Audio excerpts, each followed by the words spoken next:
pandemia, e nós já havíamos conversado, quem já pôde assistir presenciar reuniões anteriores da Comissão do Direito do Consumidor, nós discutimos, ainda que de maneira, naquela oportunidade superficial, falamos a respeito dos impactos que a Covid estava provocando nas relações de consumo.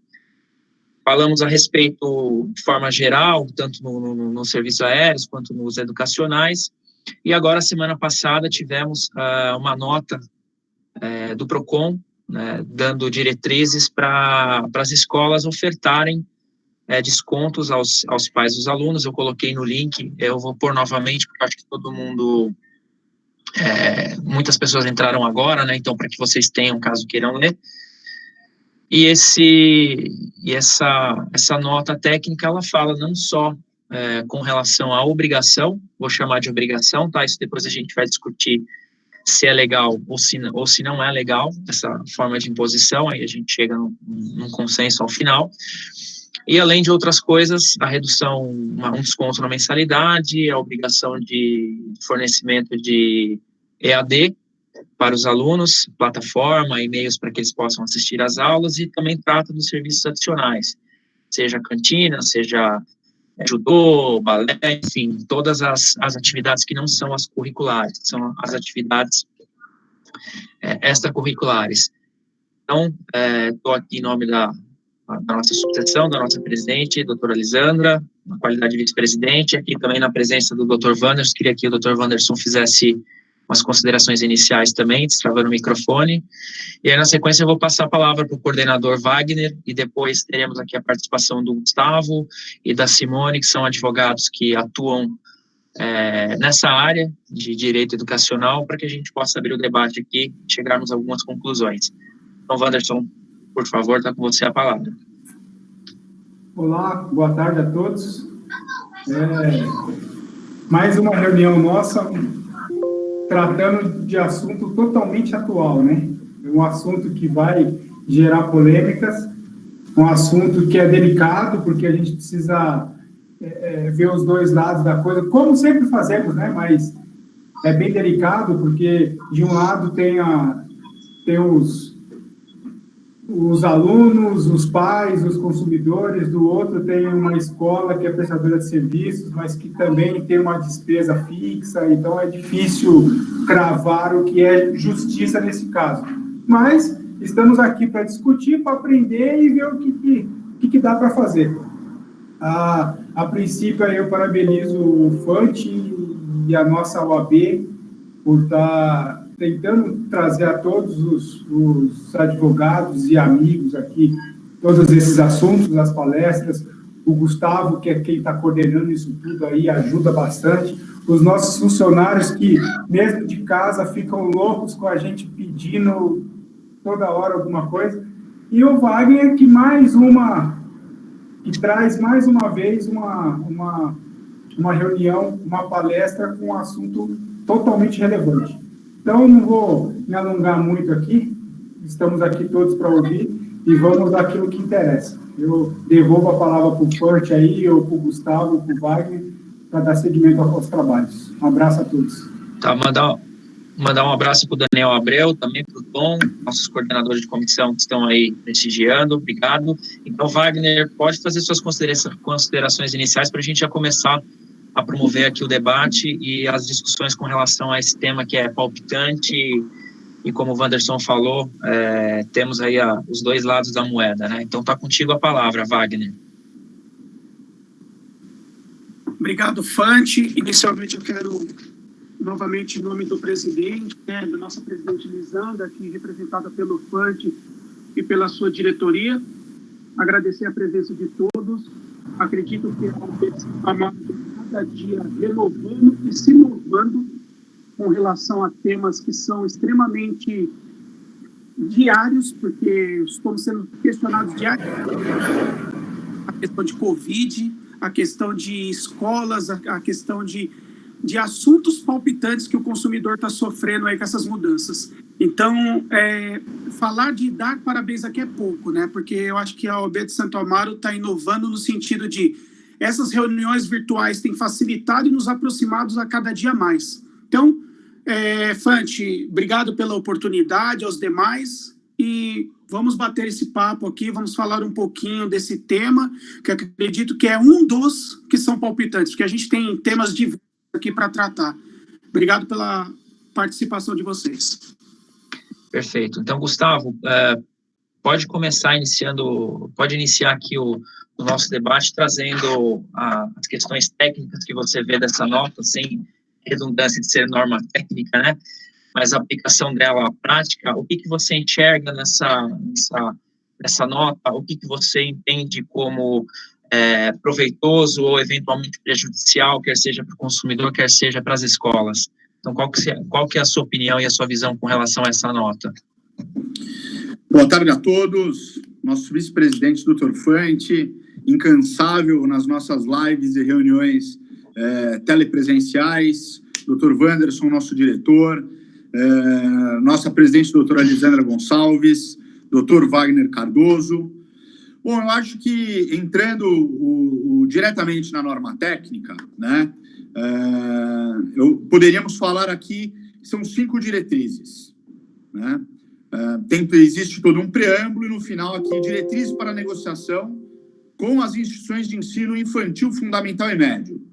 Acho que podemos, Fante e Dr. Wagner, passar aqui as 5 diretrizes para podermos comentar um pouquinho. O que vocês acham? Pode seguir. A primeira diretriz.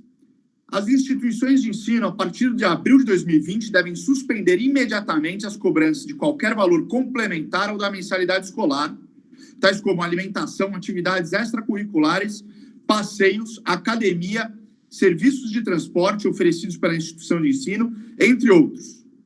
Caso esses valores já tenham sido pagos no referido período, devem ser descontados da mensalidade subsequente.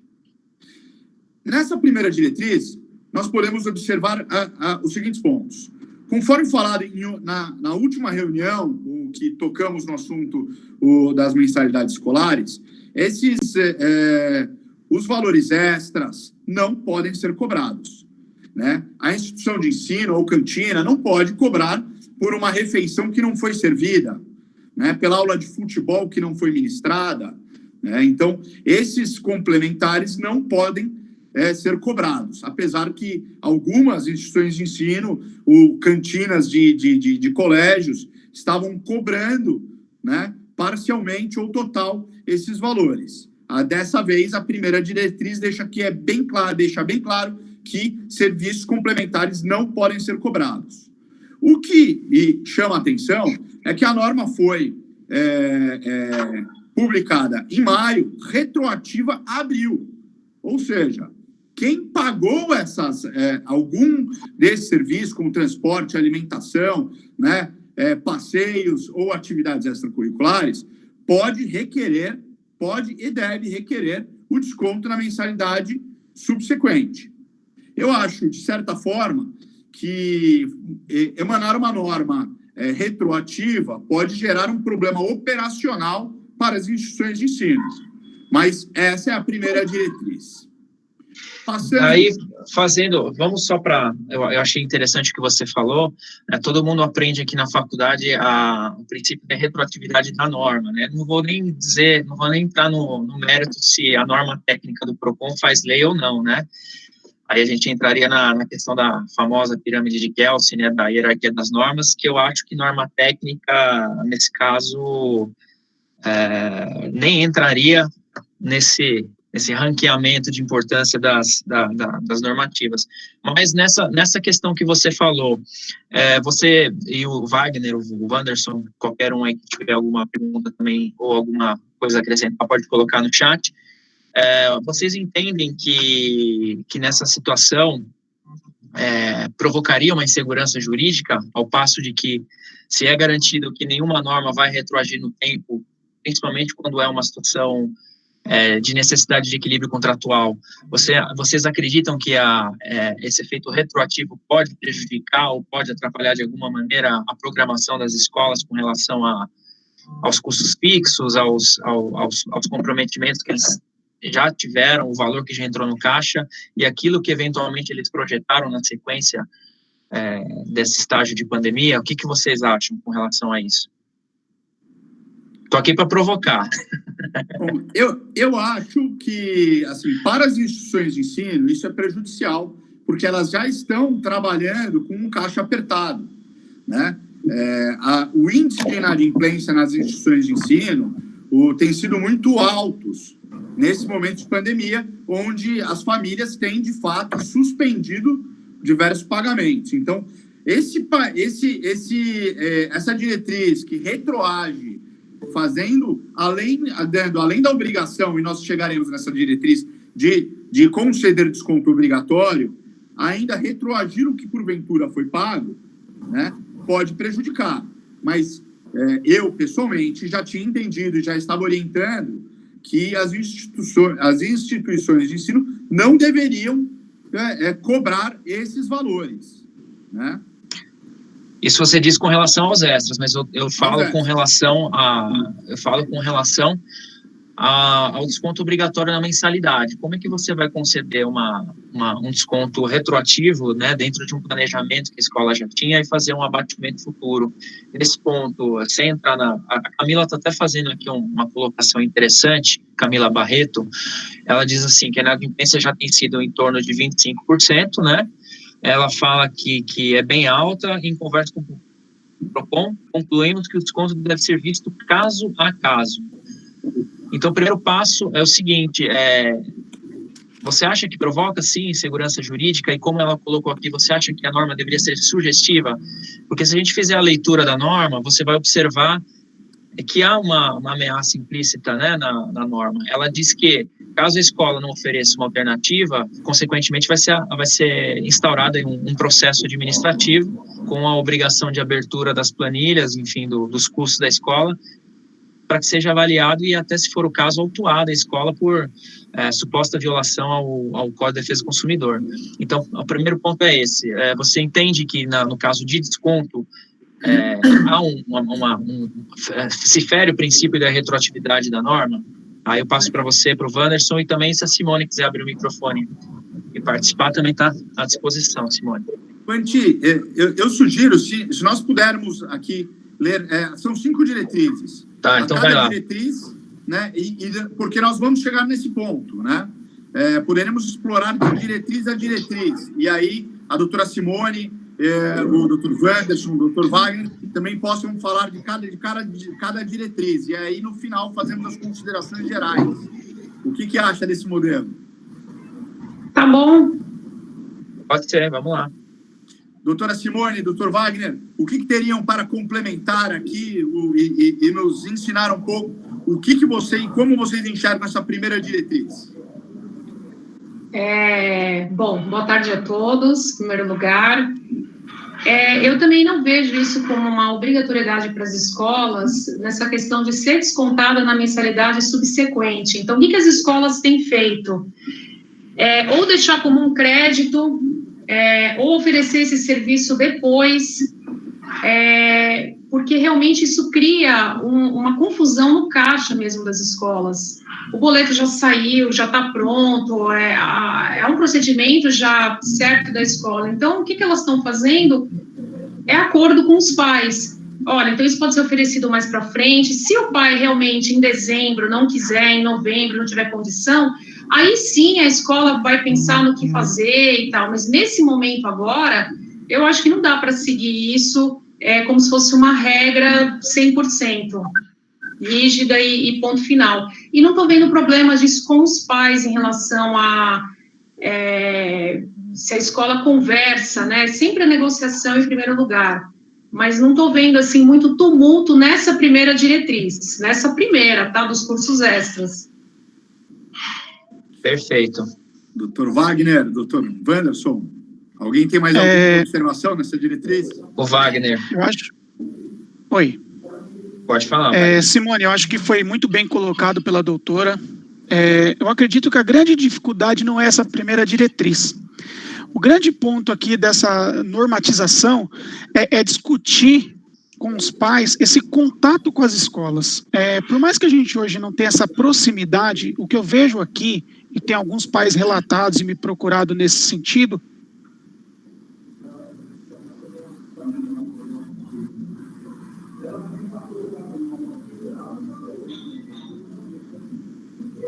Caiu o áudio dele.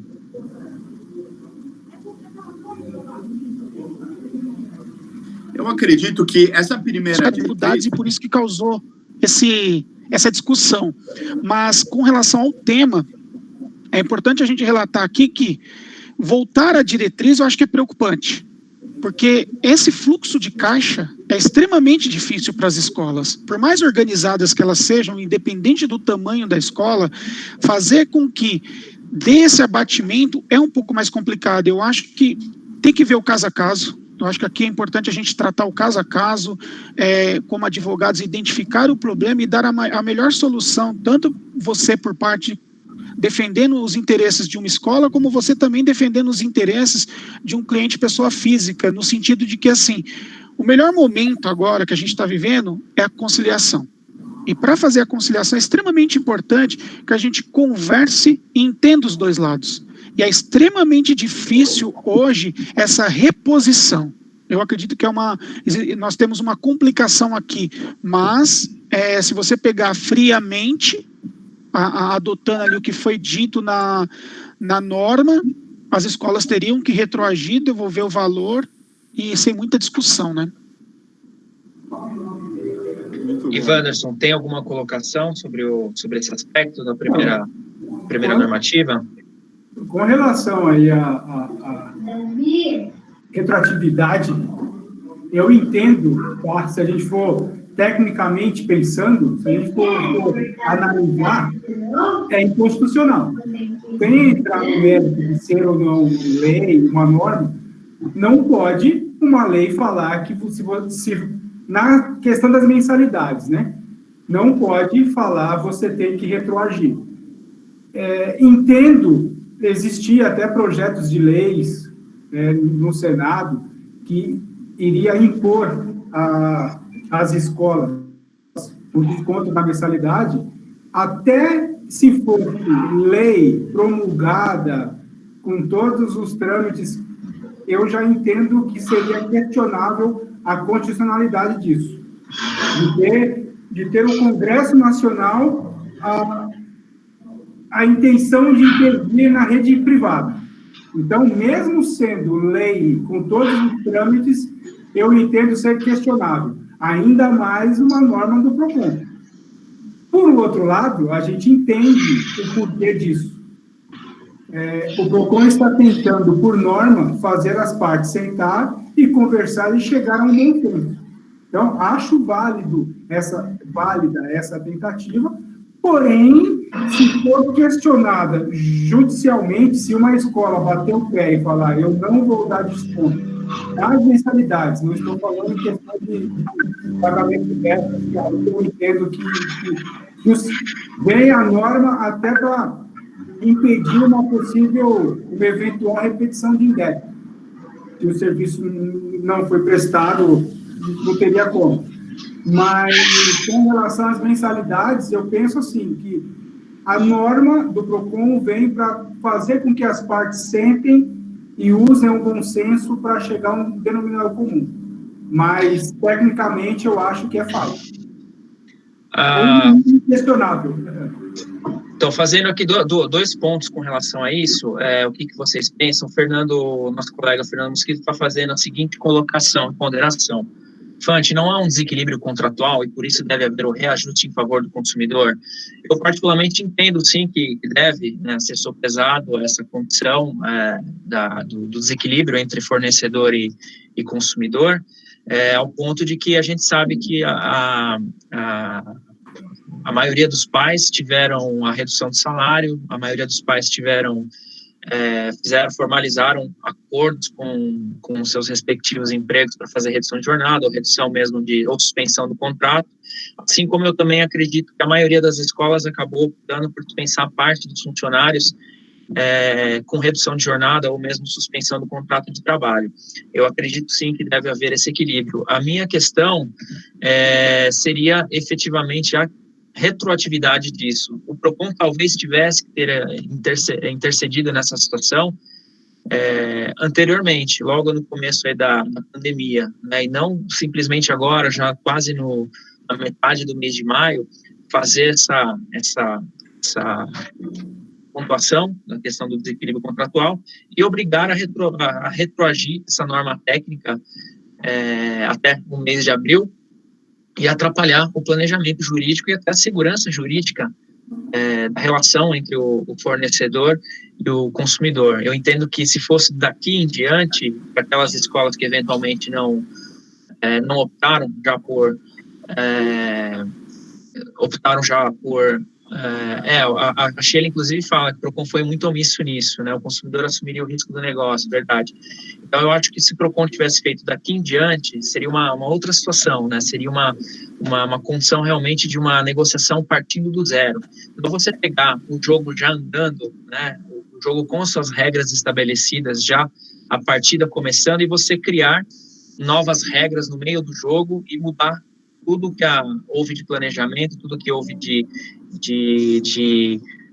discussão internamente do colégio dentro do seu planejamento, porque talvez quando o colégio opte em não fazer redução de jornada, não fazer de repente uma suspensão do contrato de trabalho, ele contou com essa programação anterior, antes da interferência do PROCON. E quando o PROCON vem, interfere e muda a regra do jogo, particularmente eu entendo que atrapalha sim essa situação e pode provocar aí uma situação de desequilíbrio. Apesar do consumidor ser hipossuficiente, a gente tem que considerar que numa situação de pandemia, numa situação de exceção, todos passam a estarem em situação não prevista, né, em situação de que nenhum dos players, das partes envolvidas previam uma situação como essa. Então, acho que a gente tem que mitigar esses riscos, tem que mitigar os dois lados e talvez chegar numa regra comum para que todo mundo possa, daqui em diante, estabelecer esse novo cenário e evitar que haja prejuízo tanto por um lado quanto por outro. O que você pensa a respeito disso, Gustavo? Eu concordo, Fante. Eu acho que o PROCON foi omisso no início e, nesse momento, ele, então, emanou uma norma retroativa que vai causar problemas para as instituições de ensino, porque, seguindo a letra da norma, sim, o consumidor poderia pedir o desconto na mensalidade subsequente. Né? Mas eu acho que a norma foi feita dessa forma, eu acho que ela está errada, e em outros pontos ela também foi muito vaga e mal elaborada. Acho que pode ser questionável, como o Dr. Wanderson disse, mas que muitas pessoas vão reclamar com o PROCON e as instituições de ensino vão receber, né, as cartas do PROCON pedindo esclarecimentos, isso vai ocorrer. Eu acho que deveria ser a partir, né, da publicação. Quem já me conhece há um pouco mais de tempo sabe que eu sou consumerista desde sempre, né? Mas eu entendo que, apesar do Código de Defesa do Consumidor ele ser uma cláusula pétrea na Constituição Federal, né, uma norma que ela tem que ser realmente levada a seus extremos no que diz respeito à proteção do consumidor, da mesma maneira eu entendo que numa situação dessa como de exceção, nós não temos como, por exemplo, através de uma norma técnica do PROCON, colocar uma série de obrigações, uma série de imposições sob pena de ter um processo administrativo. Acho que quem já respondeu um processo administrativo sabe o quanto é chato, né? Fazer a resposta a um processo administrativo do PROCON. Depois, lá na frente, se o PROCON entender por bem que aquilo vai realmente ser caracterizado uma violação e vai provocar uma autuação, consequentemente, ele vai estar sujeito, inclusive, à inscrição na dívida ativa, o colégio, né? Vai virar uma certidão de dívida ativa, ele vai ter que questionar isso judicialmente e teremos aí uma série de desdobros, né?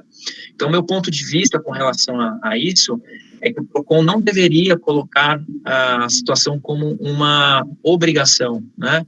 Mas sim como uma sugestão para que houvesse a negociação. Até porque eu não sei quem foi que comentou aqui, que se eventualmente a escola ou o Ministério Público verificar que existe um abuso por parte da escola, existe uma falta de transparência, a escola vai ser, obviamente, demandada por isso e as contas terão que ser abertas. Acho que foi a Camila Barreto que falou que, inclusive, quando existe o reajuste de mensalidade anual, fixação de novos valores, se isso é levado à apreciação pelo Ministério Público, pelas partes administrativas que regulam essa relação da escola, é verificado essas contas, e se houver abuso de fato, esse abuso vai ser repelido com base no entendimento de que aquela planilha de custos, ela não retrata a realidade. Então, eu penso também que, de igual forma, o PROCON não deveria colocar como obrigação. Se a escola não abrir o canal da negociação, se a escola não abrir o canal da comunicação, aí sim, aí você pode, através do PROCON, e o PROCON tem que estar atento a isso, exigir que essas contas sejam abertas, tá? Mas eu acho que só no caso de esgotar a fase de negociação, a fase de diálogo entre as partes. Quer ler o segundo ponto, ou Gustavo, você tem mais algum comentário sobre isso? Eu acho que nesse ponto já exaurimos aqui essa primeira diretriz. Vamos caminhar para a segunda para podermos dar cadência à nossa reunião. Tá, só fazer uma colocação para não passar. O Wagner, ele perguntou, Wagner Rafael, se isso se aplicaria também aos serviços de transporte escolar. Sim, se aplicam também, tá? Então, nesse caso, o primeiro ponto que o Gustavo leu aqui, torna obrigatório que a escola deixe de cobrar os valores relativos à perua. Aí é uma outra situação, né, Gustavo? Se o serviço em abril já não foi prestado, é uma outra circunstância. De fato, eu entendo que aí teria que haver o ressarcimento diante da ausência de prestação de serviço. É uma situação distinta. O ponto que eu tenho colocado aqui é com relação exclusivamente à aula que foi ministrada, quer seja pelo EAD, ou parcialmente através de forma presencial. Tem algumas escolas que foram até o comecinho de abril, né, outras ficaram até no mês de março, mas com relação aos serviços efetivamente não prestados, aí de fato eu até concordo que é possível esse ressarcimento, sim, que seja compensado ou que seja abatido. Então, quer passar para o segundo ponto, enquanto eu leio aqui os comentários dos colegas? Perfeito. Vamos para o segundo ponto. Essa questão, inclusive, do transporte, ela está aqui expressa na primeira diretriz, né, que não pode ser cobrado.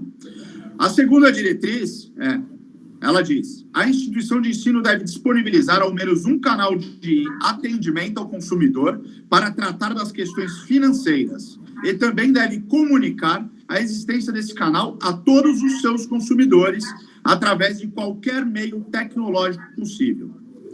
Eu, particularmente, como advogado de mais de 15 instituições de ensino, orientei a todas que fizessem uma circular e enviassem por e-mail ou pelos aplicativos próprios que a maioria dos colégios e instituições hoje possuem, um comunicado dizendo e informando claramente quais são os canais de comunicação para que os pais entrem em contato para negociar.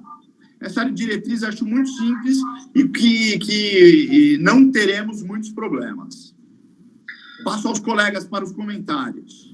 Tá, tem aqui um comentário que eu achei importante, só fazer novamente aqui a abertura do Rafael. Na escola da minha irmã deram 4% de desconto. Então é importante ficar registrado aqui para os colegas, essa normativa, essa norma técnica do PROCON, ela não traz um percentual fixo, né? Ela deixa a critério dos colégios que se faça avaliação de quanto eles fornecerão aos pais como desconto. Então, ele fala aqui, o Rafael Brizola, que foi concedido na escola da irmã dele o valor de 4%. É importante consignar que, quando se dá um desconto, a escola tem que ter, aí a Simone, o Gustavo podem me corrigir se eu estiver errado, esse desconto ele tem que ser realmente embasado num número, né? Ele não pode ser simplesmente, olha, vou dar 1% para dizer que não dei. Né? A escola ela tem que fazer o quê? Ela tem que ter aí uma planilha de custo, ela tem que ter um número que vá sustentar aquele percentual que ela está ofertando. Então, a escola, se for questionada pelos pais aí do Rafael, no caso da irmã dele, ele terá que apresentar, a escola terá que apresentar para o PROCON, no caso, ou para o Ministério Público, enfim, quem fizer essas vezes, a base técnica pela qual se chegou no percentual de 4%. Então, não adianta a escola querer, a nota técnica não fala nada, eu vou conceder 1% de desconto para dizer que eu dei. Né? Então, é importante que o colégio, que a escola, que a instituição de ensino, eles se baseiem em alguma coisa técnica, né, numa planilha de custo, para que, se questionado, eles não tenham um desdobro maior e um prejuízo ainda maior. Eu acho que está correto. Eu só queria fazer uma parte aí em relação às escolas, que eu advogo. A gente não pode esquecer também, um assunto que tem sido muito debatido nas escolas é o pós-pandemia. Então, as escolas estão tendo que fazer um investimento grande agora de como receber esses alunos na modalidade presencial, que talvez seja em julho, não se sabe. Então, se a escola dá um desconto muito grande agora, como você falou, de 4%, mas sem ter uma base no orçamento, sem ter um dado concreto, depois ela não vai conseguir fazer esse investimento, não vai conseguir, talvez, abrir a escola, e aí pode causar disseminação do Covid e tal. Então, tem muitas coisas que, assim, as pessoas falam que, mas não foi investimento grande da escola para dar o ensino remoto, né, porque algumas escolas diferenciam o ensino à distância, que é um regramento, que é pós-graduação e tal, do ensino remoto, que é o que está sendo dado hoje, tá? Não é ensino à distância, como os pedagogos falam. Mas vai ter um investimento da escola, sim, teve agora também, e vai ter depois da pós-pandemia. Então, é muito importante a escola saber o desconto que ela está dando. 30%, como foi aquela lei que o Wanderson comentou, é impossível uma escola dar 30% para todo mundo e depois fazer esse investimento que vai ter no pós-pandemia. Então, eu concordo plenamente, tem que ser um número muito certo, correto, e as escolas, assim, não estão dando uma margem de desconto muito grande, porque é um ensino remoto. Eu acho que a questão não é essa, ensino remoto, então o desconto tem que ser grande, porque não é a mesma qualidade de serviço que estava sendo dada antes. De fato, não é a mesma qualidade, mas eu acho que esse não é o ponto para se discutir desconto perante as escolas. Essa é a minha opinião.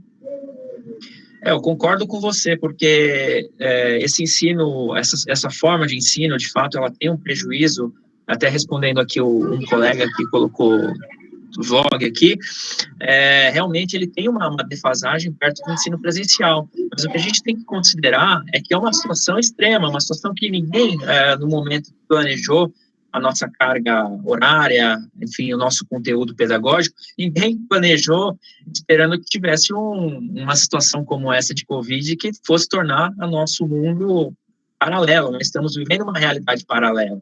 Eu costumo brincar, né, que a gente saiu da linha temporal, nós pegamos um atalho aqui, saímos desse atalho e estamos vivendo numa realidade paralela, né? Não é a realidade comum e nem convencional. Então, eu entendo, concordo com você também, Simone, nesse ponto, de que é óbvio que tem perda, né? É óbvio que não é o mesmo conteúdo, mas a escola, de fato, ela tem que abrir esse canal de discussão, dar essa possibilidade de desconto, mas ela não pode, eventualmente, fazer loucuras, porque o que a gente tem que considerar é que, apesar de ela não estar utilizando uma série de insumos, como energia elétrica, água, uma série de situações como essa, no momento do regresso, quando esses alunos vierem novamente às aulas, vai existir sim um impacto, né? Vai existir sim uma situação que vai gerar uma demanda maior, né, para que a escola se prepare. Então, se ela não tiver ali tudo muito bem planilhado e tudo muito bem programado, eu acho que a tendência é que seja no momento do regresso desses alunos, muito mais perda no conteúdo pedagógico e no conteúdo do dia a dia da escola, se elas não estiverem preparadas para recepcionar esse aluno em razão da ausência de fluxo de caixa, certo? E até porque, assim, diferente das empresas e convencionais, você não pode simplesmente falar, olha, vou mandar todos os meus professores embora, né, para quando os alunos regressarem, eu contrato novos professores, considerando uma economia. Por quê? Porque esses professores estiveram lá atrás, no começo do ano letivo, fazendo todo um planejamento. Então, como é que você vai dispensar todo esse pessoal para você conter gasto e conter recurso, e depois, na hora que a situação voltar, que ninguém sabe quando será, você tem que recontratar pessoas que eventualmente não conhecem o conteúdo pedagógico da escola, não conhecem a filosofia de ensino da escola, porque nós temos várias linhas, né, de pedagógicos. Temos o construtivismo, temos o Waldorf, temos uma série de conteúdos que são totalmente distintos. Então, não tem como você dispensar esses professores, mandar esses professores embora para reduzir uma despesa, e no momento que a situação voltar, que pode ser daqui 15 dias, daqui 20 dias, daqui 30 dias, começar todo um planejamento no meio do ano zero. O que você pensa disso, Gustavo? Eu concordo com a doutora Simone, também com o doutor Fante. Inclusive, tenho alguns clientes, né, instituições de ensino, que estão cotando, né, aqueles túneis de desinfecção para a reabertura das escolas. Quer dizer, as escolas também estão buscando se preparar para o retorno às aulas presenciais, né, através de medidas como túneis de desinfecção, que é um item muito caro, né, e que tem sido muito procurado.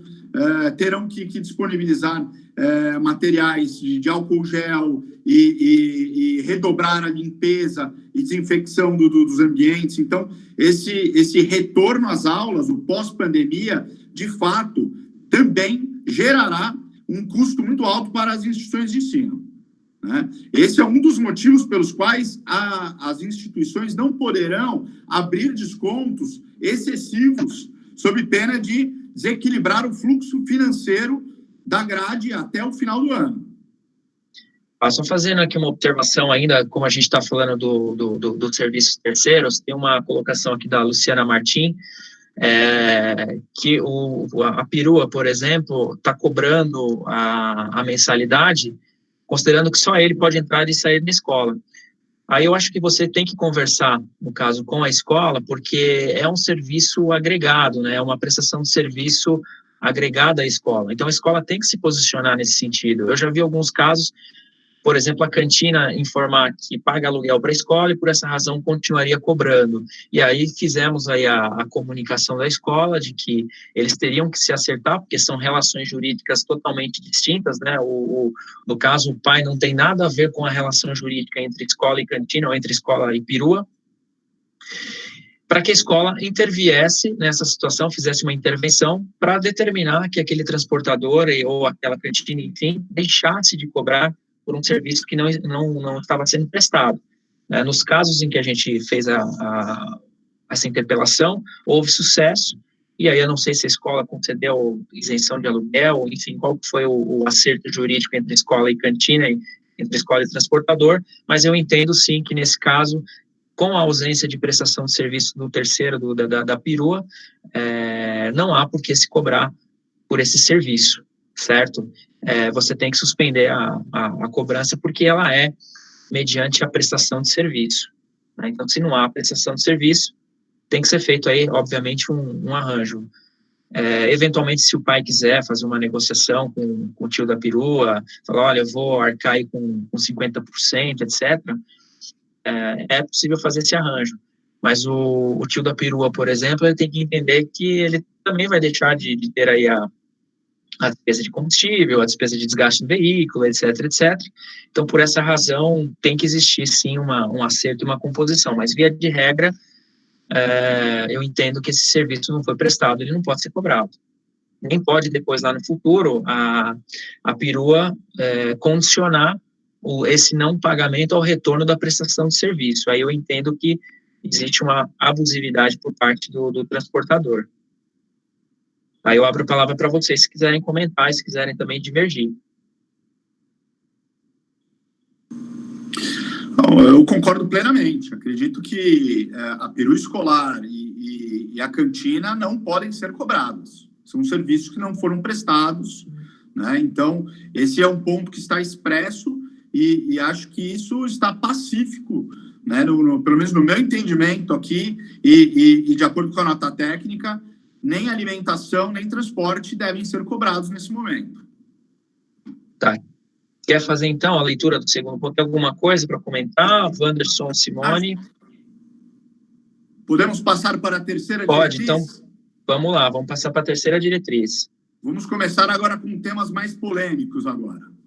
A terceira diretriz da nota técnica do PROCON diz: os consumidores têm direito à celeridade no atendimento de suas demandas, bem como a análise de sua situação contratual de inadimplência, devendo a instituição negociar alternativas para o pagamento, como, por exemplo, maior número de parcelas.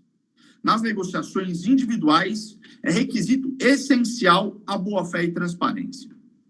Aqui, eu pontuo que, em primeiro lugar, as instituições de ensino estão com funcionários reduzidos, muitos estão em home office, mas a nota pede celeridade nas negociações.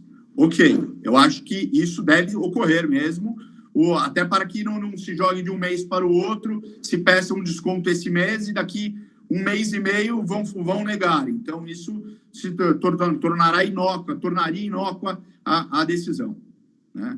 Aqui entra uma questão que é, nas negociações individuais, é requisito essencial a boa-fé e transparência. Existe o termo de entendimento entre o PROCON e o CIESP, que é o Sindicato dos Estabelecimentos de Ensino do Estado de São Paulo, onde, nessa nota de entendimento, foi proibida a solicitação de documentos, como imposto de renda, como cartão de crédito, extratos bancários, né, todos esses pontos.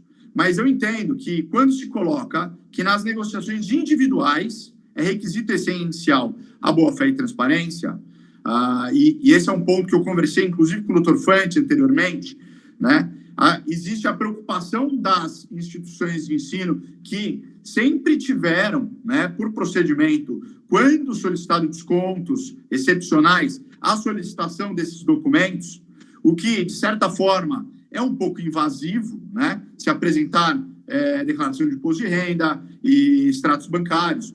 Nesse momento não pode.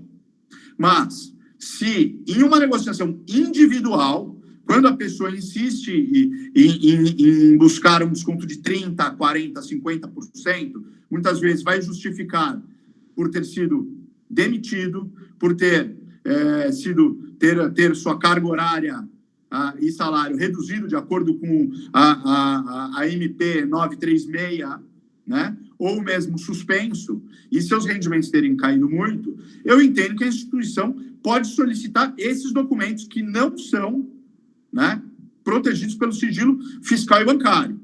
Por exemplo, se o pai alega que foi suspenso, eu entendo que a instituição, né, seguindo a linha de que a letra da nota diz que nas negociações individuais é requisito essencial a boa-fé e transparência, e que esses documentos não são protegidos pelo sigilo, né, poderia solicitar, né, por exemplo, o acordo de redução ou o acordo de suspensão, né? Tá, tem uma colocação interessante aqui da Tereza. Ela faz assim, a Tereza Cristina Sartori, só fazer uma colocação importante, é que a parte hipossuficiente dessa relação são os consumidores. Acho importante que sejamos democráticos e que os pais estão duplamente onerados com as mensalidades a serem pagas e ainda ter que dar aula aos seus filhos e conciliar com o trabalho em home. Eu acho extremamente importante, acho que cai dentro do que você falou. Se, eventualmente, aquele desconto ofertado não for suficiente para atender a necessidade, eu acredito que a escola deve, sim, abrir um canal de negociação e evitar, né, que haja, nesse caso, o rompimento do contrato por impossibilidade de pagamento por parte do pai do aluno. Então, eu acho que, na linha do que você falou, tem que existir realmente esse atendimento e análise do caso a caso, né, e muito dentro do que você comentou, existindo a boa-fé e transparência. Então, se o consumidor está solicitando um desconto de 50%, mas ele teve eventualmente uma redução de jornada de 25%, né, falta aí eventualmente uma questão de razoabilidade entre o que ele está pedindo e aquilo que eventualmente ele deixou de ganhar.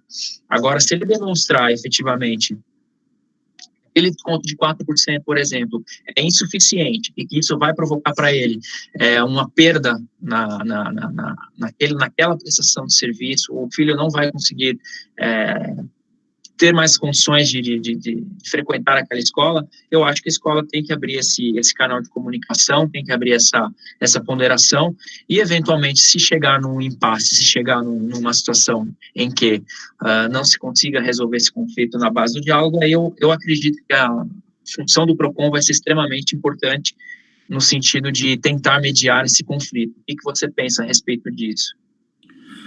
Doutor Fante, eu vejo de forma muito clara, pelo menos no meu entendimento, as instituições de ensino, nesse momento, terão a obrigação de conceder um desconto geral, que eu tenho acompanhado a maioria das instituições de ensino, que eu tenho acompanhado, tem concedido entre 5% e 20%, um desconto geral na mensalidade, nesse momento de pandemia, e que eles também, de acordo com aqui a diretriz número 3, a obrigação de manter um canal de comunicação para os pais que necessitem de um desconto maior. Então, nesse momento, as escolas terão que conceder um desconto espontâneo, que vai de acordo com a possibilidade econômica financeira, e nós vamos ver na diretriz número 5, que diz isso, né?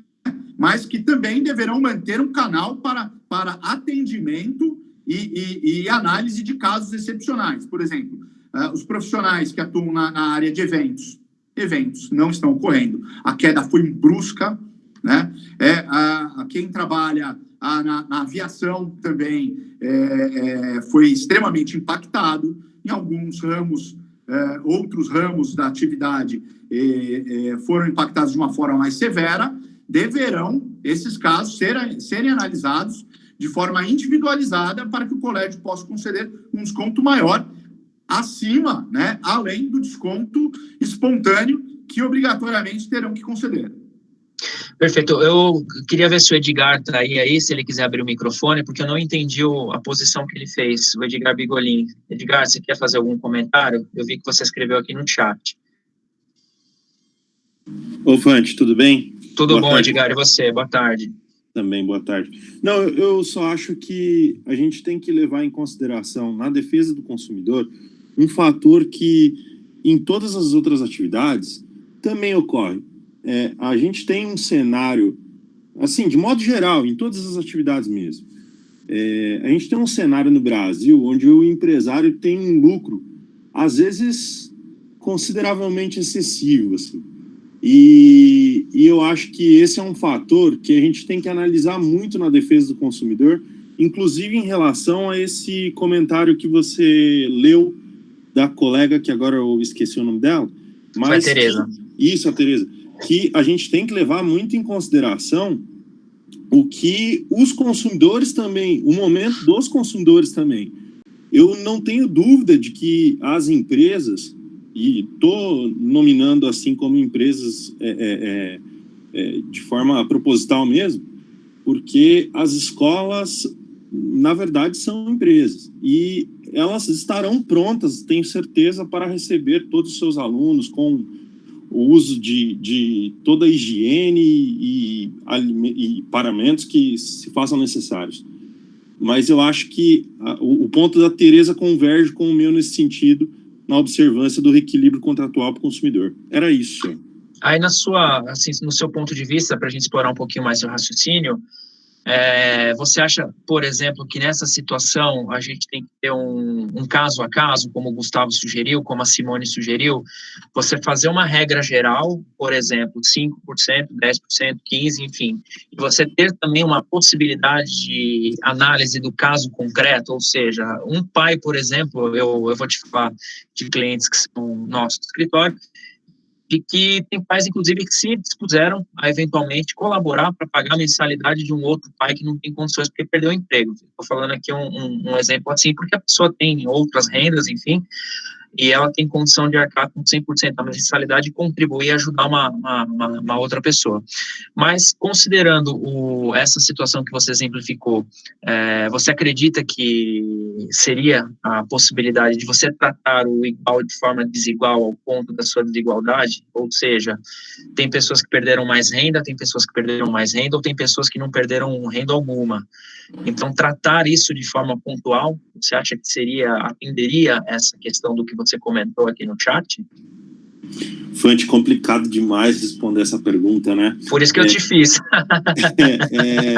Eu estava discutindo isso com a minha mãe, inclusive. Minha mãe é professora.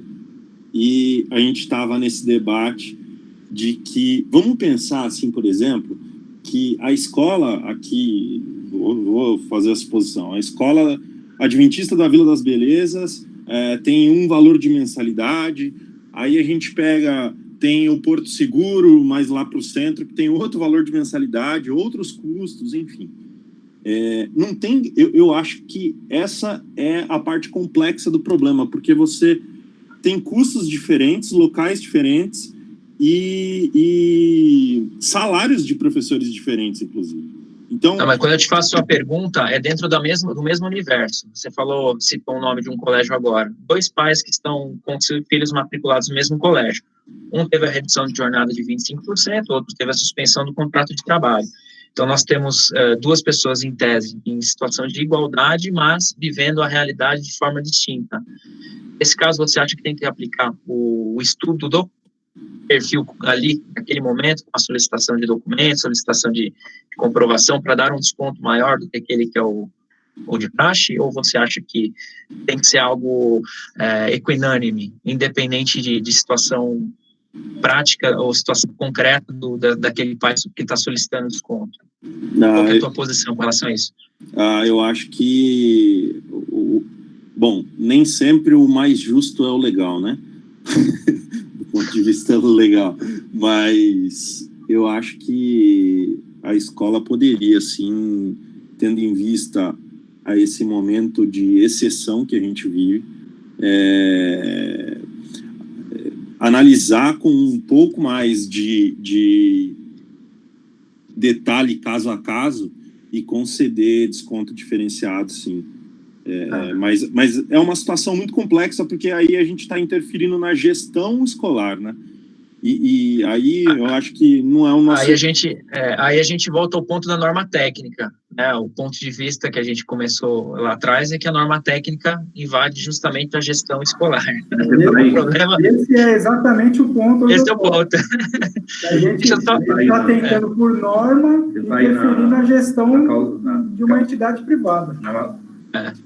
Eu vou fazer um comentário aqui da Mariane Rezende. Quando a empresa terceirizada cobra uma taxa mínima da escola, a escola fica no prejuízo?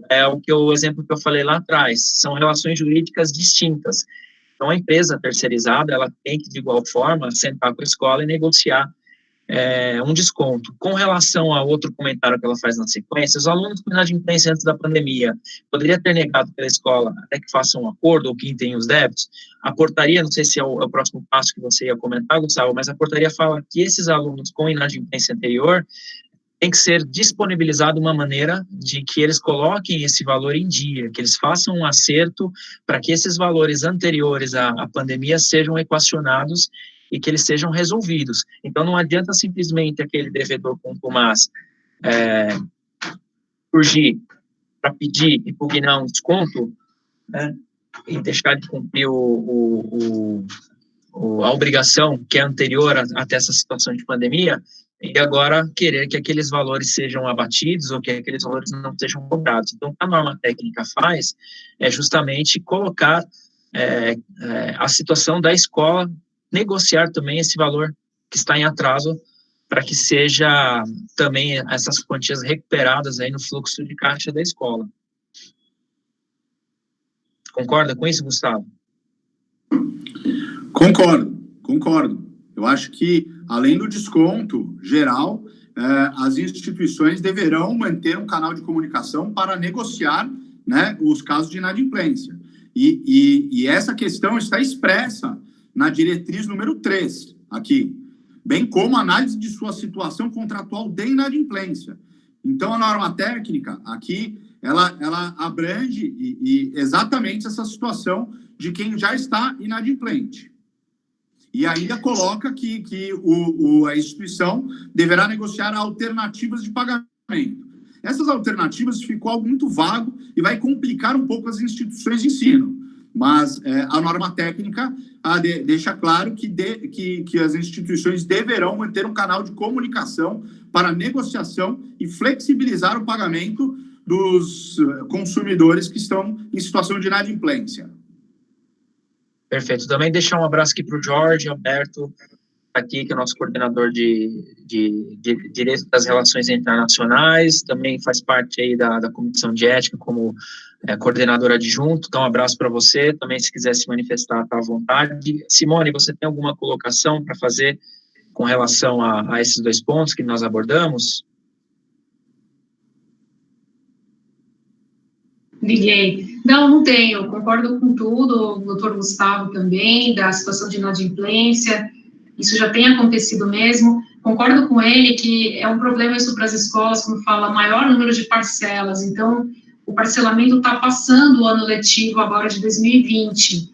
E uma das situações, né, da lei de mensalidade é que a escola só pode aceitar a matrícula de aluno que esteja adimplente, e se esse parcelamento está ultrapassando o ano letivo, então as escolas estão tendo aí que se remanejar também nisso, já pensando na matrícula em 2021, é um problema isso que gerou para as escolas, mas a escola tem que administrar, eu acho que agora não é o momento da escola ser rígida, agora é o momento da escola acolher o pai, ouvir o pai, e a boa-fé é a transparência, né, então, isso que o doutor Gustavo comentou, de pedir carta de demissão, no finalzinho da nota 6, fala que a escola pode exigir os documentos estritamente necessários que comprovem a falta de condição.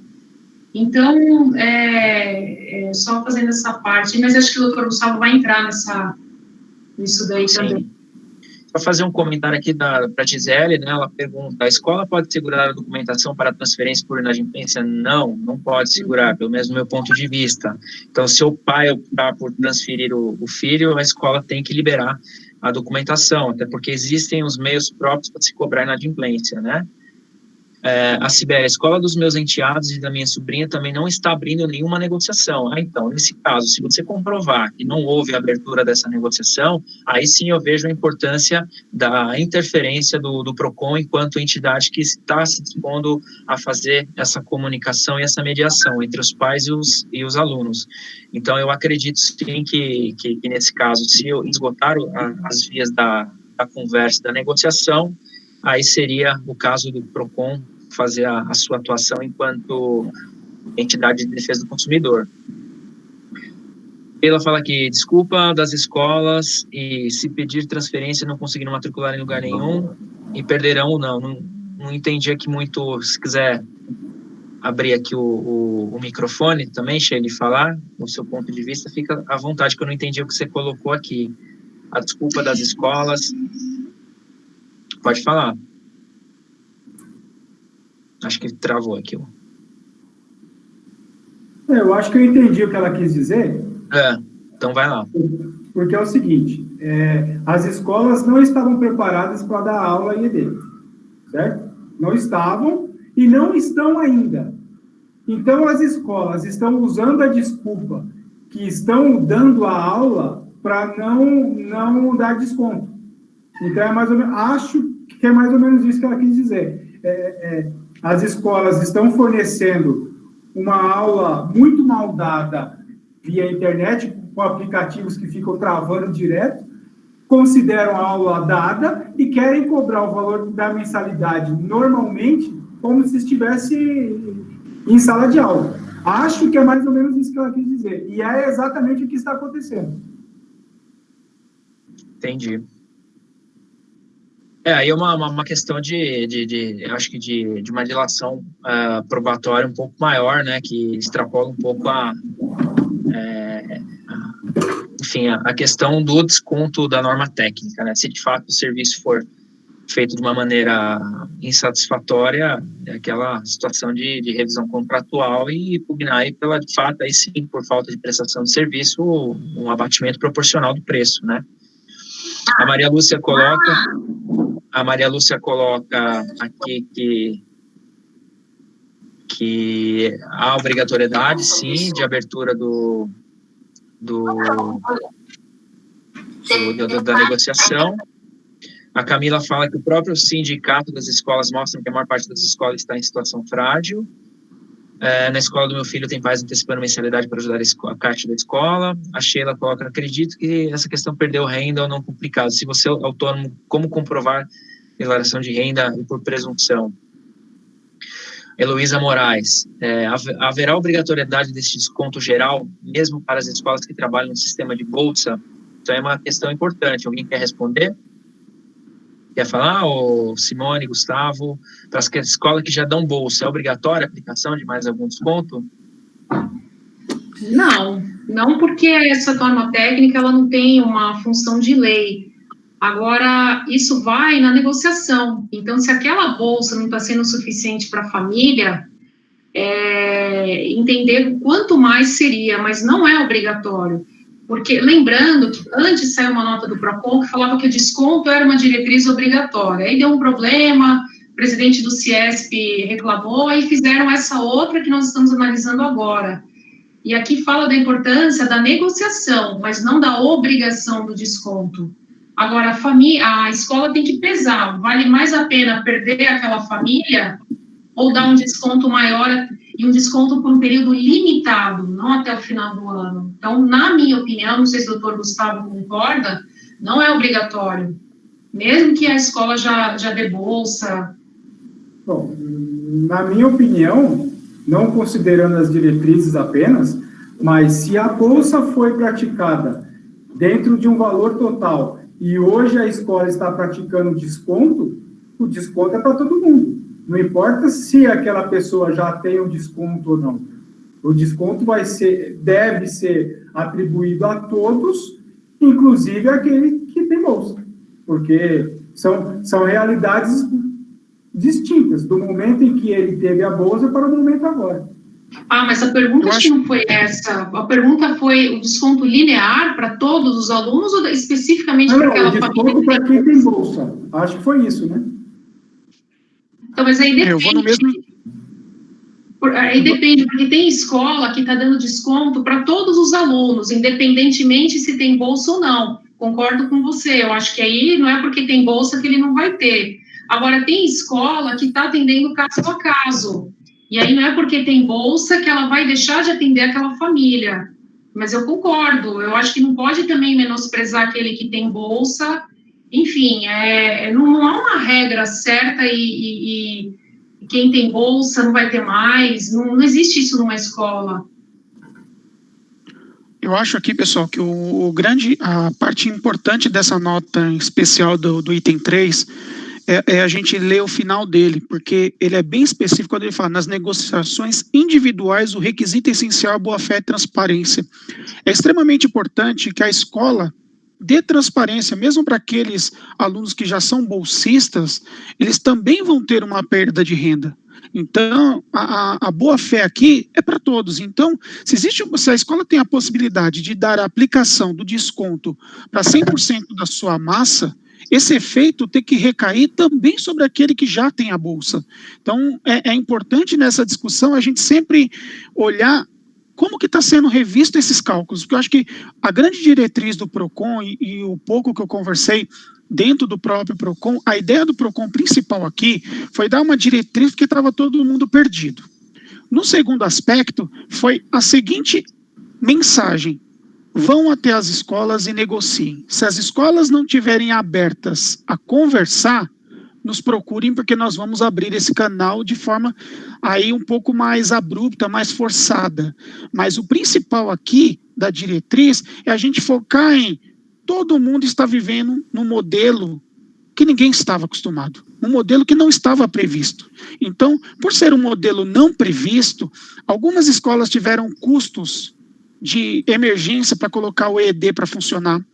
Outras escolas tinham um modelo já um pouco mais simplório, tiveram que antecipar e melhorar. E algumas não tinham absolutamente nada. Foram obrigadas a dar férias para as crianças, para quê? Para, em um curto espaço de tempo, implantar alguma coisa. Então, assim, existem custos que a gente não consegue enxergar da escola. Eu acho que existem escolas também que ainda têm o problema de não abrir essa caixa, vamos chamar essa caixa de Pandora, que é os custos que ela tem, e aí o consumidor não consegue saber se realmente ela conseguiria dar um desconto de 5%, 10% ou 0%, mas o mais importante é a transparência, e isso também serve, eu acho que nesse momento, que a gente fala muito de hipossuficiência, que é importante, mas o consumidor também tem que ter o bom senso de analisar a sua situação econômica e verificar se realmente ele está pedindo 70% de desconto, 50% de desconto, está de acordo. Porque a gente tem que pensar que do outro lado existem famílias também. Tem professores, tem auxiliares de limpeza, tem trabalhadores do outro lado também que estão tendo a sua carga horária reduzida, seus salários reduzidos. Então, eu acho que é um conjunto aqui. Esse é um melhor momento para a gente demonstrar que a gente sabe interpretar uma norma de forma pacífica e importante para os dois lados, mas também fazer com que as escolas cumpram o mínimo de transparência para os consumidores. Eu acho que esse é o principal ponto aqui de abordagem, na minha humilde percepção. Tá perfeito, Wagner. Eu acho que é isso. É o que a norma, inclusive, traz, né? A questão da boa-fé e transparência, né? A boa-fé e transparência é uma via de mão dupla, né? Não basta uma parte só agir com transparência e boa-fé, né? Eu acho que as duas partes na negociação têm que agir dessa maneira, é o que se espera. Agora, o que não pode, como a nossa colega, não lembro quem foi, falou, é simplesmente uma parte encontrar intransigência da outra, porque aí, de fato, o prejuízo maior é da criança, do aluno, enfim, é daquele que não vai receber ou vai ter uma prestação de serviço aí deficitária. Ô, Fante, só um comentário nesse seu finalzinho. O prejuízo em si, hoje, está sendo dos alunos, das crianças, porque a aula que vem sendo ministrada, desculpa, mas não é 70% da aula presencial que elas teriam lá, porque entendo que a escola hoje, principalmente para crianças até, sei lá, ensino fundamental aí até 12, 13, 14 anos, não é só o conteúdo pedagógico em si, é o relacionamento, é ir na escola, é ter que se defender perante as autoridades, aos abusos de outros colegas, dos professores. Então, esse aprendizado não está sendo passado em casa, com essas aulas via internet que falham, então, o prejuízo hoje, o ano letivo, ao meu entender, tá, sem base científica nenhuma, só aqui achando. O ano letivo de 2020, ao meu ver, deveria ser cancelado. Se eu tivesse voz no PROCON ou em qualquer lugar e que tivesse que comentar a respeito disso, o meu posicionamento hoje é, gente, vamos cancelar o ano letivo de 2020, porque com desconto ou sem desconto, o prejuízo maior está sendo dos alunos. Então, isso que você falou aí, tentar minimizar o prejuízo da criança, ao meu ver, nós não vamos conseguir minimizar isso. Esse prejuízo já tem, que vai ser depois rateado entre os próximos anos, né? Mas, infelizmente, 2020, o ano letivo, pode riscar. Não, super bem colocado pelo Wanderson, e eu queria fazer um acréscimo aqui, né? Infelizmente, nós, como pais, quem tem filhos em escola, também não estava preparado para auxiliar os seus filhos em casa. Então, assim, a gente não está falando aqui de um modelo EAD. Esse é um modelo de contingência, ao meu ver. Estamos dando aula para os nossos filhos em modelo de contingência. E as próprias escolas, na sua integralidade, também estão dando aulas em modelos de contingência. Professores que não foram habilitados para dar aulas de EAD, porque é um modelo diferente, você precisa ter uma interação diferente, um conteúdo é um pouco diferente. Na verdade, a gente fez uma adaptação, desculpa o termo, meia boca, para fingir que a gente está aceitando as aulas, eles fingir que estão dando aulas. Então acho que esse é o grande prejuízo aqui. A gente sempre procura falar em dinheiro, em valor monetário, mas concordo e assino embaixo perfeitamente com o Dr. Wanderson, que eu acho que o maior prejuízo aqui está na ausência do contato, na ausência da autoridade do professor para aprender a ter o respeito da autoridade dos ensinamentos. A gente, por mais que os pais sejam dedicados e fiquem focados nesse conceito, infelizmente a gente não consegue transmitir da mesma forma. Os nossos filhos, quando eles não estão próximos da gente, eles têm ações diferentes. Sim. E assim a gente consegue também eles aprenderem a serem seres humanos melhores, pais melhores, filhos melhores. Eu acho que assim, realmente, o prejuízo é grandioso. Eu, quando falo de escola, me preocupo muito como que estão as escolas públicas como que a gente já sabe que a gente tinha um ensino deficitário, e hoje o quê? Sabemos que ao final deste ano que vai ter uma massa de aprovados, sem conteúdo, sem informação, mas aprovados.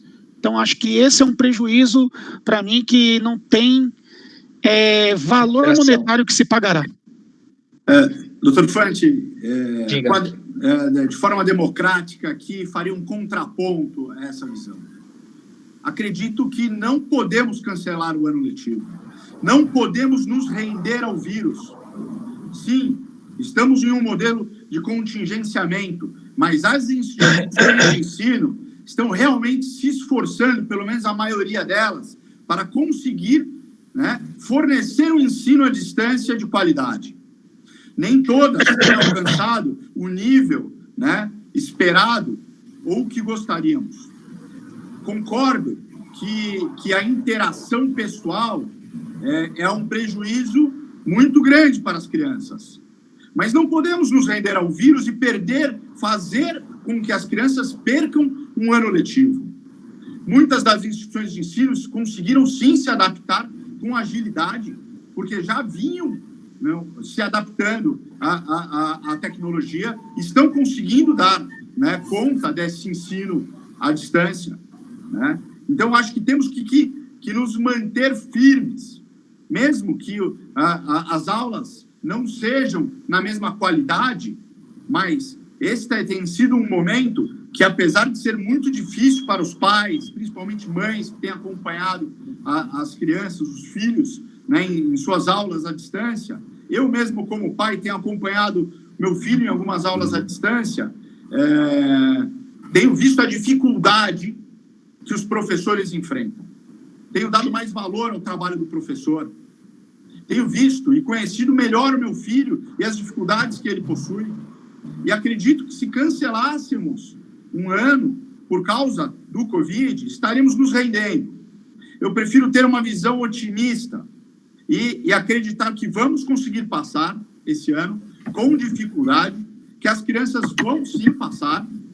Algumas escolas, e as escolas públicas, né, como o Dr. Wagner colocou, provavelmente terão uma dificuldade maior por ter uma estrutura um pouco mais enxuta, às vezes precária, mas eu reconheço o esforço que a grande maioria das instituições de ensino, que os professores têm tido para conseguir ministrar essas aulas telepresenciais à distância. Perfeito. Lembrando que em 18/3 de 2020, né, a Secretaria de Educação homologou a deliberação 177 de 2020 do Conselho Estadual de Educação, permitindo a reorganização dos calendários escolares com a inclusão de atividades não presenciais. Perfeito. A Sheila está com o microfone ok, você fez um comentário aqui. Quer falar?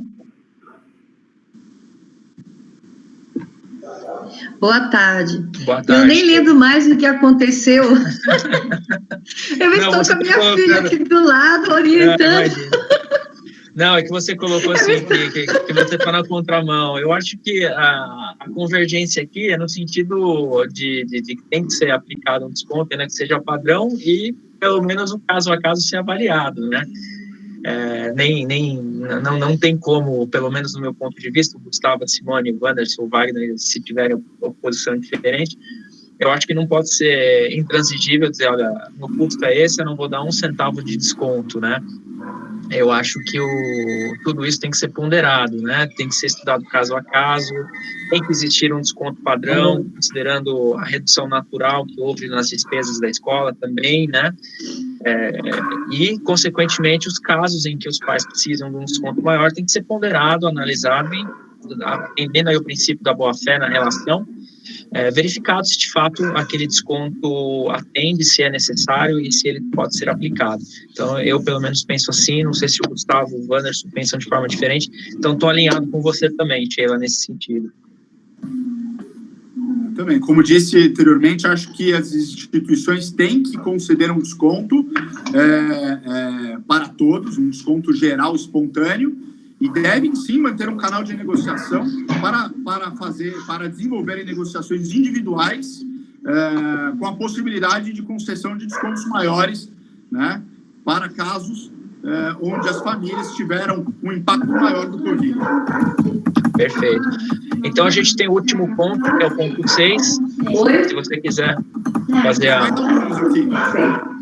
Pode falar. Eu vou para um ponto polêmico agora, então. Tá. O consumidor somente poderá recusar o ensino à distância na hipótese de não possuir infraestrutura como tablet, computador ou celular com acesso à internet, devendo, neste caso, a instituição apresentar como alternativa o respectivo plano de reposição de aulas para o aluno. Então, chegamos naquele ponto, Dr. Wanderson. Aqui, eu acho que algumas instituições de ensino estão conseguindo, sim, né, prover um ensino à distância satisfatório. Vou dizer satisfatório, para não falar, acho que de excelência, todos estão tendo muita dificuldade, então satisfatório, vamos dizer. Mas aquelas instituições que não tenham, ou nos casos onde os pais não tiverem condições ou a infraestrutura, como diz aqui o termo de entendimento, eles poderão recusar, e então as instituições terão que apresentar um plano de reposição de aulas para alunos. Isso provavelmente, né, avançaria para horários, né, que os alunos não estão acostumados, por exemplo, à noite, finais de semana, férias, algo nesse sentido. Eu tenho visto muita escola acomodatando equipamento, Gustavo. Acomodatando equipamento para aqueles que dizem que não tem condições de questões técnicas, etc. Eles têm comodatado, oferecido, né, que a maioria das escolas tem laboratório de informática, etc. Eu já vi alguns casos de eles oferecerem como alternativa o comodato de equipamento da própria escola. Não sei se você já viu alguma coisa nesse sentido. Eu vi, sim. Essa é uma das saídas. Acho que algumas instituições de ensino, onde a mensalidade é acima de R$1.000, algumas até acima de 2, 3, né, como algumas escolas mais tradicionais, é difícil o consumidor, né, o responsável pela criança, alegar que não possui um tablet, um celular com acesso à internet. Mas, em algumas escolas mais simples, né, eu acho que a escola deverá, então, né, prover, através de comodato, através de outros meios, né, essa estrutura para que os pais possam fazer, né, desenvolverem o ensino à distância, ou mesmo desenvolverem um plano de reposição de aulas. Tá, o Marcelo passou aqui batido algumas vezes. Eu vou falar aqui o exemplo que ele deu, né, para a gente considerar um pouquinho. Quando um voo é cancelado por motivos climáticos e pleiteamos um ressarcimento, muitas vezes temos o argumento do risco da atividade. Quando o PROCON coloca o desconto como diretriz, não está abrindo um precedente perigoso de considerar a pandemia um risco inerente à atividade da instituição de ensino? É um assunto bem, realmente... Pode falar. Fante, me permite uma intervenção aqui? Pode sim, vai lá, Wagner. Primeiro, parabéns pela pergunta do Marcelo.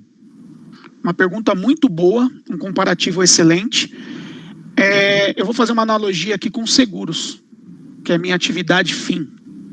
Eu acho que, para todos que não têm conhecimento, o risco de pandemia é um risco excluído nas apólices de seguro.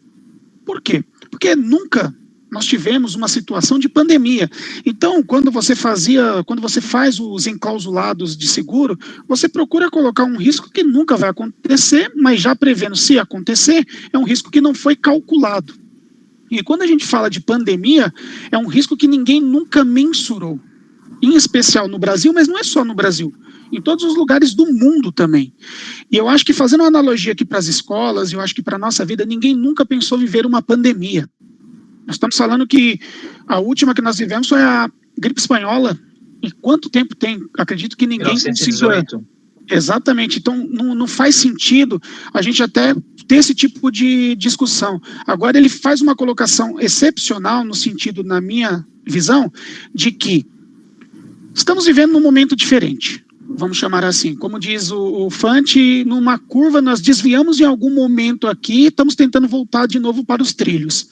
E a pergunta que a gente tem que se fazer aqui é, se é um caráter especial, por que não tratarem em um caráter especial essa situação? Se existe esse risco, a gente sabe que a gente vai ter que tratar de uma forma diferenciada esse risco. Então, de acordo com a minha analogia lá em seguros, algumas seguradoras decidiram, por exemplo, nos casos de vida, nos seguros de vida, efetuar o pagamento da indenização das pessoas que morreram de Covid. E qual foi esse interesse de pagar? Não é porque as seguradoras são boazinhas, porque elas mesmas verificaram que esse era um risco que ninguém, um atuarial, nunca fez um cálculo aritmético pensando nisso. Então, eu acho que a gente tem que olhar com bons olhos. Eu gostei muito da fala do Dr. Gustavo, no sentido que, assim, eu também acho que perder o ano é se entregar para uma tentativa dos professores, e vejo pela escola dos meus filhos, o esforço que eles têm feito para ministrar aulas, para tentar dar atenção às crianças, todos querendo falar ao mesmo tempo nos microfones, uma bagunça, e eles tentando se organizar. E eu, como pai, acompanho as aulas do meu filho junto com a minha esposa, a maioria das vezes minha esposa lá se esforçando para trabalhar home office e dar atenção para as crianças. A gente vê o esforço que eles estão fazendo. E eu acho que, assim, grande parte das escolas estão trabalhando para isso. E o pouco que tenho acompanhado de algumas escolas que tenho contato, ou que me faz algum tipo de consulta, eu vejo que todas elas, e aí o doutor Gustavo vai poder falar melhor, a doutora Simone, que tem esse contato mais próximo, da vontade deles já de antecipar, na verdade, de cancelar férias escolares e prorrogar o ano para até o ano que vem.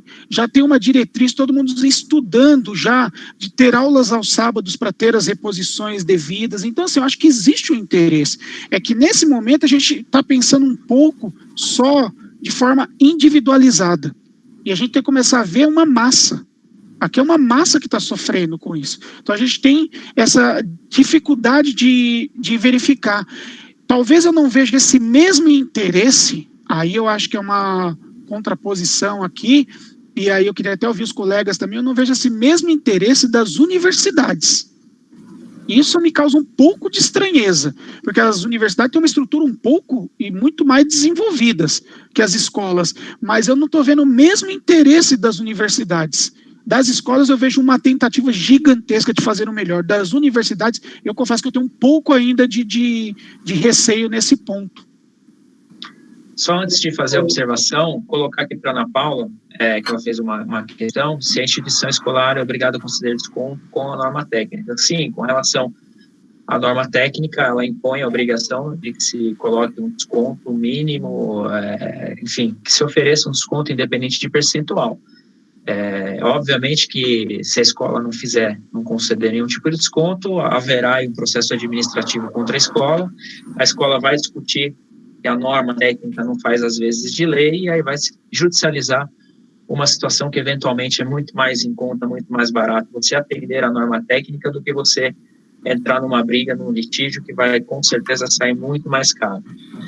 Então é prudente que a escola, por como é que se diz? Por livre e espontânea pressão, conceda um desconto, ainda que seja os 4% que o nosso colega Rafael citou, mas pelo menos para que ele atenda de alguma maneira a norma. Com relação à universidade... Oi, pode falar. Quem tem... Não, fui eu. Pode falar. Só ia entrar um pouco naquela questão do terceiro ponto da diretriz aí que a gente está comentando,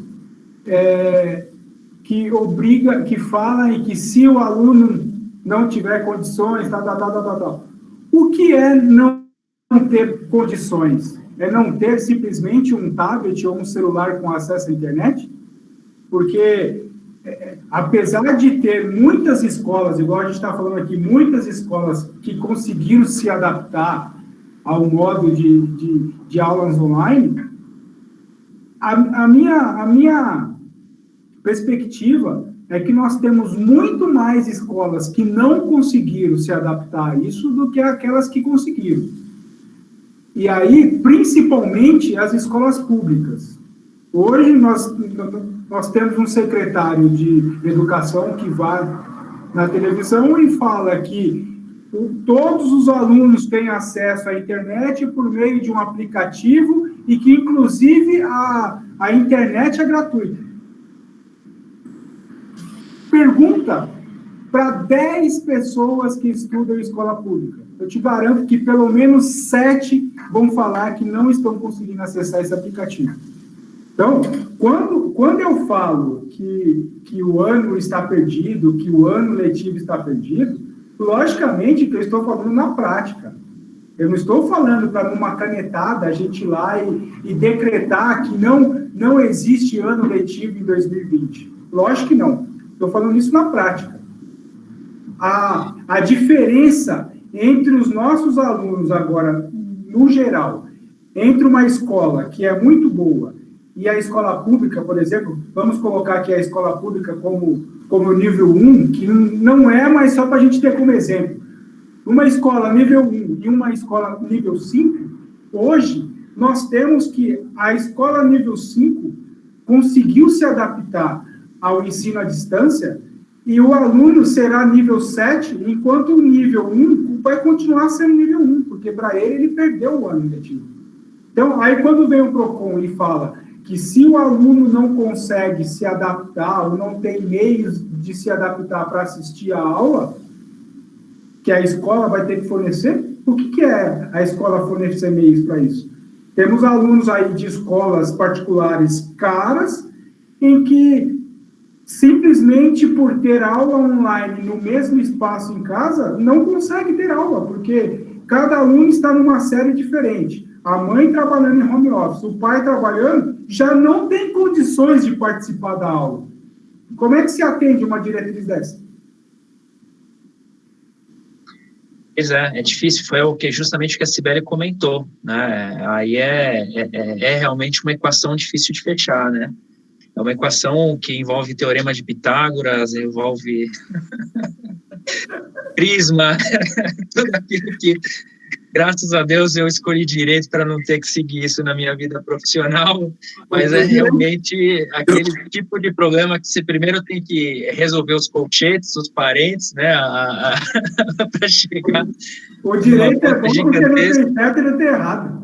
Eu acho Exatamente. Que nesses casos, principalmente a instituição de ensino precisa ter a noção se de fato está dando conta do ensino à distância e a noção da possibilidade dos seus educandos. Se a instituição entender, ou mesmo o próprio consumidor, que não conseguirá acompanhar, né, o ensino à distância, então ele deverá solicitar, conforme a norma técnica diz, né, um plano de reposição de aulas. Haverão aulas de finais de semana, em outros horários, para cobrir e manter, né, a grade regular. Mas é uma equação difícil, nós vivemos um estado de exceção, né, é uma geração que nunca esteve em um estado de calamidade, existirão desafios muito difíceis de se passar, né, de se ultrapassar, mas que acredito que devemos continuar insistindo nas soluções. Bom, Gustavo, até pelo horário, com relação ao que a Elizabeth perguntou, vou referendar o que o Wagner falou. Realmente, eu acho que nas universidades essa discussão seria, em tese, muito mais fácil, porque eles têm muito mais estrutura do que a maioria das escolas. Grande parte das escolas são escolas pequenas, que tem uma série de dificuldades, e as universidades elas têm muito mais estrutura, muito mais facilidade para resolver esses casos. O Marcelo até citou aqui o exemplo da esposa dele, em que a universidade disponibilizou chips para todos os alunos com internet, para que eles pudessem aproveitar essas aulas à distância. Então, eu acredito, sim, se for o caso, a gente pode até pensar, Wagner, aí você vê, a gente trazer novamente uma discussão só para tratar do ensino superior, né, considerando o adiantado da hora, e que daqui a pouquinho nós temos aí um outro evento. Então, eu vou passar aqui a palavra para vocês fazerem as considerações finais. O tema é o inesgotável, né, mas eu acho que aqui a gente pode refletir um pouquinho, pode trazer algumas situações, algumas condições, para que a gente, como operadores do direito, possamos, no nosso dia a dia, avaliar, ponderar e enxergar o problema pelos dois lados, né? Enxergar o problema pelo consumidor, obviamente, a parte hipossuficiente na relação, mas fazendo esse exercício de raciocínio do lado oposto, né? Não vou dizer oposto porque não é dizer inimigos, né? Conflitantes, né? Mas a situação de estarem com realidades opostas em razão da pandemia. Então, eu acho que conseguimos, tenho certeza que conseguimos atingir o nosso objetivo hoje, que era proporcionar o debate, a discussão. Foi muito rico aqui no chat, os comentários, as colocações. Eu acho que podemos fazer, sim, uma nova reunião para daqui a alguns dias. Comunicaremos a todos e esse assunto é inesgotável. Então, passar aqui para o Wagner fazer, melhor dizendo, para o Gustavo fazer as considerações, depois, vamos pela hierarquia das normas. Falei em hierarquia. Primeiro fazer o Gustavo, fazer aqui a Simone, fazer o Wagner, o Wanderson, aí a gente encerra nosso debate. Então, está com você a palavra, Gustavo. Bom, queria agradecer ao doutor Alexandre Fanti, a nossa presidente, doutora Lisandra Gonçalves, parabenizar todos os que participaram, doutor Fanti, doutor Wagner, doutor Wanderson, doutora Simone. Acho, sim, concordo com o doutor Fanti, e que é muito importante termos, né, visões, né, pluralidade de visões para enriquecer o debate. Concordo e respeito a visão de todos, né, dentro do debate, e acho que é importante enxergarmos por diversas óticas, para que cada um de nós, operadores do direito, possamos chegar à própria conclusão e dar o melhor, né, esclarecimento e orientação para os nossos clientes. Por fim, também agradecer todos os colaboradores da casa que estão trabalhando home office aqui para a realização desses eventos, né, telepresenciais. Muito obrigado a todos que participaram. Então, está com você, Simone, a palavra, para as considerações finais. Foi muito bom mesmo, agradeço a todos, a opinião do Dr. Wanderson também, foi bem polêmica, de cancelar o ano letivo. Depois eu vou ter que falar melhor com você, viu? Correio é mais fácil, né, Simone? Mas eu acho que é isso, as escolas estão abertas à negociação, quer queira, quer não, essa nota do PROCON pressionou bastante as escolas, e acredito que as que não tinham concedido desconto agora entenderam bem que não dá mais para se recusar a atender uma família. Foi uma nota muito favorável ao consumidor, sem dúvida precisava sim, porque as escolas estavam muito, não há uma união entre as escolas, mesmo tendo um sindicato, cada escola faz de um jeito, então, apesar de ter algumas coisas contraditórias nessa nota, eu acho muito bom para o consumidor. As coisas polêmicas estão se resolvendo, as escolas estão muito preocupadas nesse pós-pandemia, nem queiram saber como, já estão pensando se vai ser em julho ou não. Então, eu concordo com o Dr. Wagner, que falou dos professores se desdobrando, enfim. E eu também, como mãe, também estou me desdobrando, e vejo também. Então, eu acho que são discussões para todos os lados, mas foi muito bom hoje, foi muito, o chat aí não parava, eu não sabia se olhava o chat ou... Foi muito bom, agradeço a todos também pela oportunidade. Perfeito. Falando para a Giovana, que fez a pergunta no chat, foi transmitido ao vivo pelo YouTube e estará gravado no canal da OAB Santo Amaro. Então, quem não se inscreveu, se inscreva, que temos não só essa reunião, como algumas anteriores disponíveis para novamente assistir e aprofundar um pouco mais aí nas reflexões. Então, Wagner, está com você a palavra. Quero quebrar um pouco o protocolo aqui e quero iniciar agradecendo, na verdade, a doutora Sheila, única mulher representando aqui o grupo de mulheres da OAB, que é extremamente forte e que sempre faz a diferença na nossa casa, né? Quero também agradecer ao doutor Gustavo, excelente debatedor, trouxe excelentes ponderações, ao doutor Wanderson, que trouxe colocações aqui diferentes, mostrando também uma visão do lado consumerista dele, do lado consumidor dele. Eu acho que é extremamente válido. Quero agradecer aqui a doutora Lisandra, né, na presença do doutor Fanti, pela oportunidade, pelo bate-papo. Eu acho que foi um bate-papo enriquecedor. Temos aqui uma frente para falar ainda de vários temas. Convido a todos a participar ainda da Comissão de Direito do Consumidor, que é uma comissão que vai fazer bastante frente quando terminar essa pandemia. E quero principalmente agradecer a todas as 114 pessoas que participaram ao longo desse debate.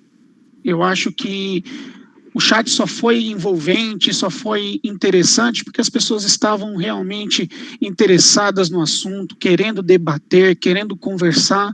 E nesse momento desse distanciamento social, a gente sabe que faz toda a diferença, essa presença. Infelizmente, estamos online, mas juntos ainda nas discussões e no enriquecimento dessa casa que nos traz tanta alegria. Quero me colocar à disposição, como sempre, de quem precisar. Quero agradecer a todos da casa, em especial a Lilian, que nos auxilia bastante, e aos demais que estão sempre aqui nos mandando um WhatsApp, nos alertando, nos ajudando. Meu muito obrigado. E valeu mesmo pelo bate-papo, gostei muito. Muito obrigado. Valeu, Fante. Está com você, então, a palavra, Wanderson. Bom, só para finalizar aí, para a gente acabar depois de 1 hora e quase 2 horas de conversa, quando a gente for perguntado se a escola é obrigada ou não a dar o desconto, a nossa resposta vai ser depende.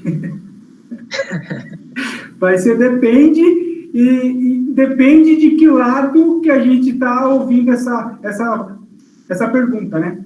Se for pelo pai, pelo consumidor, nós vamos falar que sim, é obrigado, mostra o PROCON, mostra a diretriz que você vai conseguir, a escola é obrigada.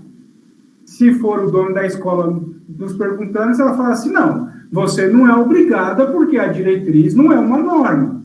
Porém, seria de bom tom você negociar, porque se ele, consumidor, começar a reclamar no PROCON, quem vai ter que se defender e ir lá ser representado por advogado, gastar dinheiro para se defender, é você, a escola. Então, depende. Você pode e você não pode, mas se não fizer, vai acontecer isso. Então, a prática de toda essa nossa discussão vai ser exatamente essa. Então, como tudo no direito, tudo vai depender, e tudo vai depender de quem nós estamos representando.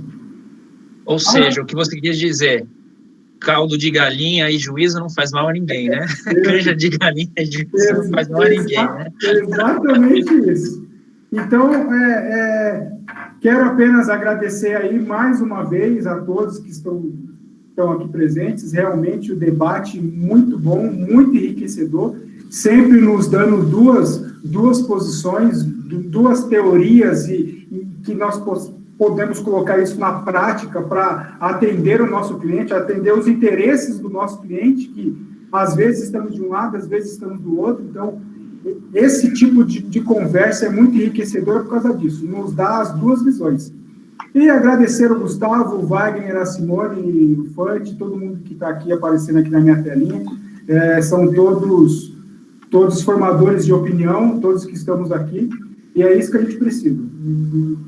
Nos manter sempre unidos e fortes aí para juntos sairmos dessa. Valeu, gente. É isso aí. Obrigado a todos. Então, dou por encerrado aqui a nossa reunião, foi muito proveitosa. Agradecer a todos que participaram, aos colegas de comissão também, ao Ivan, o Buton, o Jorge, o Rafael, enfim, todos os demais colegas que participaram, os funcionários aqui da subseção, também sempre atentos e sempre possibilitando nos bastidores e em home office que essas reuniões possam acontecer. Então, muito obrigado, declaro encerrado a reunião, e daqui a pouquinho, às 6 horas, temos ainda mais um encontro para tratar aí de marketing e aplicação ética na advocacia, tá bom? Muito obrigado e boa tarde a todos.